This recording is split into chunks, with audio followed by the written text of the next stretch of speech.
അതിരപ്പള്ളി ദൗത്യം വിജയകരമായി പൂർത്തിയാക്കിയ വനംവകുപ്പിന്റെ സംഘത്തിലെ 2 പേരുടെ കഥയിലേക്കാണിനി.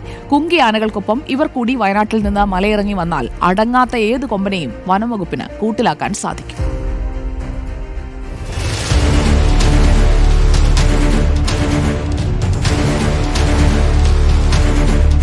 KL 09 AK 0163 കാട്ടാനകളിൽ നാട്ടിലിറങ്ങി കലിതുള്ളുന്നവനെയും പരിക്കുപറ്റി വീണവനെയും പിടികൂടാൻ വനംവകുപ്പ് തീരുമാനിച്ചാൽ ആ യുദ്ധമുഖത്തെ പോരാളികൾക്കൊപ്പം ഉണ്ടാവും പച്ച പെയിന്റ് അടിച്ച ഈ ലൈലാൻഡുകാരൻ.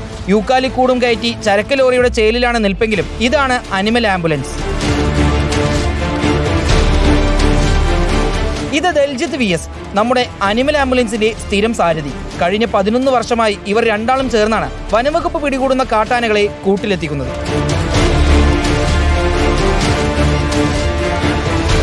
ഇന്ന് അതിരപ്പള്ളി കൊമ്പനെ പിടിച്ച് കോടനാട് എത്തിച്ച നമ്മുടെ നായകന്മാർ നേരത്തെ ഏറ്റെടുത്ത് നടത്തിയ ദൗത്യങ്ങൾ ചെറുതല്ല. അരിക്കൊമ്പൻ, PT7, കല്ലൂർ കൊമ്പൻ, വടക്കനാട് കൊമ്പൻ, ബേലൂർ മക്കിന തുടങ്ങിയ കാട്ടാനകളെ ലോഡ് ചെയ്ത് ഒരു പരിക്ക് പോലും ഏൽക്കാതെ ലക്ഷ്യസ്ഥാനത്ത് എത്തിച്ചത് ഇവരാണ്. ദൗത്യങ്ങളിൽ കുറച്ചെങ്കിലും ദുഷ്കരമായി തോന്നിയത് അരിക്കൊമ്പന്റേതായിരുന്നുവെന്ന് ദൽജിത്ത് പറയും.